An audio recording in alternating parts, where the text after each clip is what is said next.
अच्छा मोहित शर्मा पहले जानते थे सिद्धू मूसेवाले के बारे में या फिर अब जानने लगे? देखिए मैं आपको बता दूं कि मैं उनसे कई बार जो है मेरी कई जगह पे प्रोग्राम्स में मुलाकात भी हुई है उनसे। हाँ, मेरी उनसे 2 से 3 बार है पूरे देश के लिए, क्योंकि देश और विदेश के लिए भी, क्योंकि एक इंटरनेशनल चेहरा थे, कोई इंडिया का ही चेहरा नहीं थे, एक इंटरनेशनल तौर पर उनको जाना जाता था। उनके सॉन्ग्स को पूरे विदेश में, विश्व में, पूरे विश्व में सुना जाता था। और आप ये समझिए कि एक सिख समाज के लिए भी एक बहुत बड़ी दुखद घटना है, क्योंकि जिस तरीके से सिख समाज का नाम लगातार रोशन करने का काम कर रहे थे वो, और बहुत बढ़िया एक से एक सुपर डुपर हिट जो सॉन्ग थे वो दिए जा रहे थे लगातार। को अगर किसी की भी सिक्योरिटी हटाती है तो इस प्रकार से इतने बड़े चेहरे को और इतने बड़े नाम को सामूहिक नहीं करना चाहिए। आज वो देश के लिए एक बहुत बड़ी घटना है और हम सभी लोग अफसोस मनाते हैं उस घटना का, और हम सभी लोग सिद्धू मूसेवाले के परिवार के साथ खड़े हैं। हमारी संवेदना एक जिस तरीके से मैंने उनको देखा भी था, और एक बारी मैं आपको बता देता हूँ, एक बारी मेरी उनकी मुलाकात हुई थी, तब वो खेत के अंदर ट्रैक्टर चला रहे थे। खेत के अंदर ट्रैक्टर चला रहे थे। हो गया। नमस्कार, हमारे साथ मोहित शर्मा मौजूद है। तमाम मुद्दों पर बात करेंगे। कानपुर में जो कल दंगा हुआ है उसके ऊपर भी बात करेंगे, और काफ़ी जो देश में माहौल है उसके ऊपर बात करेंगे। मोहित शर्मा क्या कहना चाहोगे? जो देखिए, सबसे पहले मैं कहना चाहूँगा सभी भाइयों को राम राम। और दूसरी बात ये कि जिस तरीके से देश का माहौल ख़राब है, सबसे पहले तो आप हरियाणा से आते हैं, पंजाब से आते हैं। मैं जो वहाँ के जो बहुत बड़े कलाकार हैं, सिंगर थे सिद्धू मूसेवाला, पूरे देश के अंदर बहुत आप ये समझिए शोक का पूरा एक माहौल बना हुआ है। तो सबसे पहले तो मैं उनको विनम्र श्रद्धांजलि अर्पित करूंगा, और मैं उनके परिवार के प्रति अपनी संवेदना अर्पित करूंगा, और सरकार से यही कहूंगा कि इसके अंदर जो भी मुजरिम है उनको जल्द से जल्द पकड़ा जाए और सलाखों के पीछे डाला जाए। अच्छा मोहित शर्मा पहले जानते थे सिद्धू मूसेवाले के बारे में या फिर अब जानने लगे? देखिए मैं आपको बता दूं कि मैं उनसे कई बार जो है मेरी कई जगह पे प्रोग्राम्स में मुलाकात भी हुई है उनसे। हाँ, मेरी उनसे 2 से 3 बार मेरी उनसे मुलाकात भी हुई है, और व्यक्तित्व के बहुत अच्छे इंसान थे, ठीक है ना। और बाकी क्या कमी रही है और क्या नहीं रही है वो तो देखिए आपसी मतभेद चलता रहता है लोगों में, किस प्रकार की रंजिश हुई है। और बहुत ये निंदनीय घटना है पूरे देश के लिए, क्योंकि देश और विदेश के लिए भी, क्योंकि एक इंटरनेशनल चेहरा थे, कोई इंडिया का ही चेहरा नहीं थे, एक इंटरनेशनल तौर पर उनको जाना जाता था। उनके सॉन्ग्स को पूरे विदेश में, विश्व में, पूरे विश्व में सुना जाता था। और आप ये समझिए कि एक सिख समाज के लिए भी एक बहुत बड़ी दुखद घटना है, क्योंकि जिस तरीके से सिख समाज का नाम लगातार रोशन करने का काम कर रहे थे वो, और बहुत बढ़िया एक से एक सुपर डुपर हिट जो सॉन्ग थे वो दिए जा रहे थे लगातार। तो बहुत ही एक निंदनीय घटना है। इसके लिए मैं कहीं ना कहीं जो सरकार ने सिक्योरिटी हटाई थी, सभी की बात करें हम तो कैसे ही हटाई थी सिक्योरिटी? कुछ आप क्या करो भाई कि सिक्योरिटी लगा दें एक नेता के पीछे 10-10 8-8 कमांडो, लेकिन वो सिक्योरिटी हटाने के बावजूद ये काम हो। देखिए मैं आपसे यही कहूँगा कि इसमें हम किसी पे आरोप प्रत्यारोपण का काम नहीं करेंगे, क्योंकि किसी माँ ने अपने बेटे को खो दिया है, किसी माँ ने अपने बेटे को खो दिया है, किसी पिता ने अपने बेटे को खो दिया, किसी ने अपने भाई को खोया है, ठीक है ना। तो किसी ने अपने, आप ये समझिए, परिवार के सदस्य को खो दिया है। और तो ये नहीं कहेंगे हम आरोप प्रत्यारोपण किसी पे लगाने का, लेकिन हम ये कहेंगे कि सरकार को अगर किसी की भी सिक्योरिटी हटाती है तो इस प्रकार से इतने बड़े चेहरे को और इतने बड़े नाम को सामूहिक नहीं करना चाहिए। आज वो देश के लिए एक बहुत बड़ी घटना है, और हम सभी लोग अफसोस मनाते हैं उस घटना का, और हम सभी लोग सिद्धू मूसेवाले के परिवार के साथ खड़े हैं। हमारी संवेदना उनके परिवार के साथ। बिल्कुल, धन्यवाद। और जो कल कानपुर में जो अभी दंगे हुए हैं, कहीं ना कहीं जो हिंदू संगठनों ने मुसलमानों पर अटैक किया है, उसको लेकर क्या? देखिए जिस शांति का माहौल बन रहा है या उत्तर प्रदेश? मैं आपको बता दूं, उत्तर प्रदेश के अंदर का माहौल तो इसलिए क्रिएट किया जा रहा है क्योंकि आने वाले समय में गुजरात का चुनाव है, आने वाले समय में हिमाचल का चुनाव है। देश के अंदर पूरे जगह पर हिंसा का माहौल उत्पन्न कर रखा है। भारतीय जनता पार्टी और भारतीय जनता पार्टी के नेता और भारतीय जनता पार्टी के प्रधानमंत्री जहाँ जिस जगह पर जाते हैं वहाँ दंगा होना तय होता है। प्रधानमंत्री मोदी जी कानपुर पता नहीं क्यों पहुँचते हैं, वहाँ देखिए बवाल हो गया।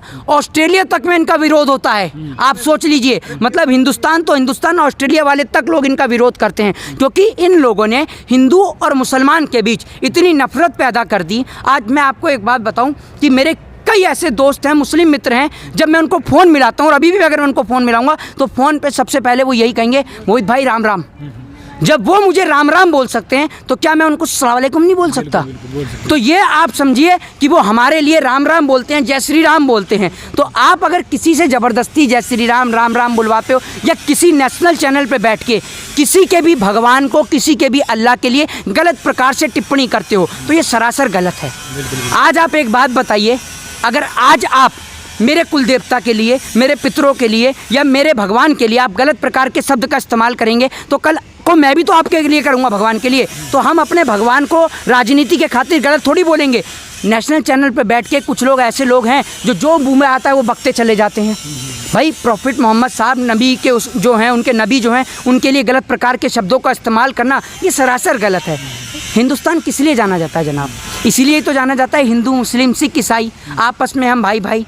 हम लोग एक साथ रहे हैं, एक साथ रहते थे और एक साथ ही रहेंगे। लेकिन भारतीय जनता पार्टी क्या चाहती है कि इनकी कुर्सी के लिए हम लोग आपस में एक दूसरे का गला घोटें। प्रधानमंत्री ने कहीं ना कहीं इशारों में कहा कि भाई आने वाले 2024 में जो चुनाव होंगे उनमें फिर प्रधानमंत्री बन पाएंगे मोदी जी। अगर प्रधानमंत्री मोदी जी 24 में वो प्रधानमंत्री बनते हैं तो मैं ये समझूंगा कि वाकई, और उसके बाद में अगर प्रधानमंत्री मोदी जी 2024 में प्रधानमंत्री बनेंगे तो शायद मुझे लगता है कि हम जैसे लोग आवाज़ उठाना भी कम कर देंगे। उसके पीछे का कारण यही है कि जब इस देश के अंदर लोगों को एजुकेशन चाहिए नहीं, डेवलपमेंट चाहिए नहीं, हेल्थ चाहिए नहीं, रोज़गार चाहिए नहीं, शिक्षा चाहिए नहीं, तो जनाब हम ही क्यों अपना मुंह दुखाएं, है ना।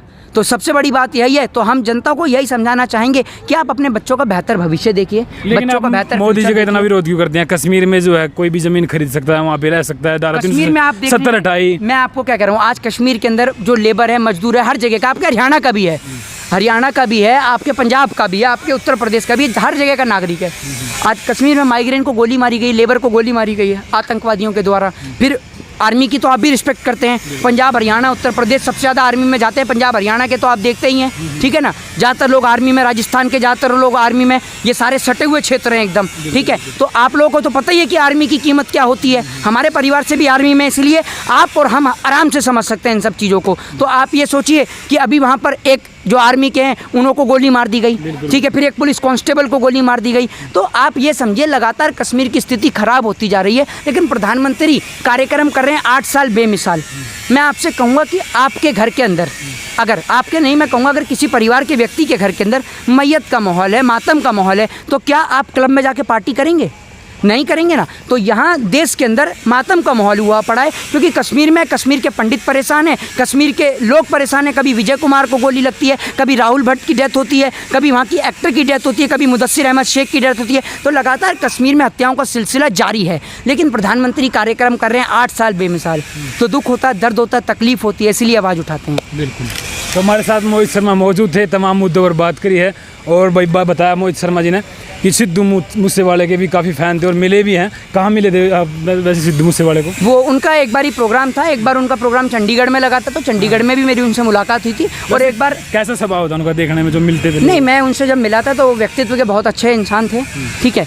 और मतलब ये नहीं है कि भाई एक जिस तरीके से मैंने उनको देखा भी था। और एक बारी मैं आपको बता देता हूँ, एक बारी मेरी उनकी मुलाकात हुई थी, तब वो खेत के अंदर ट्रैक्टर चला रहे थे। खेत के अंदर ट्रैक्टर चला रहे थे, तब मेरी उनसे मुलाकात हुई थी। तो मतलब डाउन टू अर्थ आदमी थे। 59 ट्रैक्टर उनका बड़ा फेमस। तो खेत के अंदर ट्रैक्टर चला रहे थे और उनके साथ में उनके 4-5 साथी और थे। तो लगातार अपने पिताजी का भी हाथ बटाया करते थे, खेती बाड़ी में भी बहुत ऐसे ज़मीन से जुड़े व्यक्ति थे। तो इस प्रकार के जब लोग जाते हैं बीच से, तो इस बात को समझना भी मुश्किल हो जाता है कि वो मतलब जल्दी से एक्सेप्ट नहीं किया जाता कि भाई वो आज हमारे बीच नहीं है। लेकिन ऐसे आदमी को आप लोगों के दिल से नहीं निकाल सकते, भले ही वो दुनिया से चले जाएं, लेकिन हमेशा लोगों के दिल में बने रहेंगे। बिल्कुल। तो हमारे साथ मोहित शर्मा मौजूद थे और जो सिद्धू मूसेवाले के काफ़ी फ़ैन थे भाई, और बहुत सारे लोग हैं। लेकिन जो सिद्धू मूसेवाले के साथ घटना घटी है वो बड़ी निंदनीय है, इन्होंने बताया है। तो कमेंट करके आप बताइएगा भाई क्या कहना चाहेंगे। जो दो बार बात करी है, कश्मीर को लेकर के बात करी, कानपुर को लेकर के बात करी। तो बने रहिएगा इंडियन हरियाणा चैनल पर। नमस्कार, जय हिंद, भारत माता की जय।